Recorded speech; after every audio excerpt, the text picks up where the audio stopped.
এই বইটা দেখতে পাচ্ছ, এটা হচ্ছে এনসিইআরটির বই। এটা কি national council of educational research and training, হ্যাঁ এদের বই। এটা হচ্ছে পলিটিক্যাল সায়েন্সের বই, এটা হচ্ছে ক্লাস 6 এর বই। ওখানে ক্লাস 6 থেকে পুরো 12 পর্যন্ত যে বই আছে ওখানে থিওরি মানে স্টেপ বাই স্টেপ একদম বেসিক থেকে পুরো অ্যাডভান্স লেভেল আছে।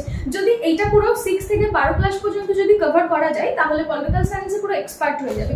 আমাদের এখানে প্রবলেমটা কি হয়? প্রবলেমটা হয় কি, আমাদের এখান থেকে 11-12 ক্লাস থেকে তারপরে পলিটিক্যাল সায়েন্স শুরু, যেখানে গিয়ে হঠাৎ করে থিওরি দেওয়া থাকে ডাইভার্সিটি, মানে যেগুলোর অনেক বড় মিনিং একটা কনসেপ্ট আছে, একটা থিওরি যেটা, সেটা আমরা সেসব সম্পর্কে জানি না।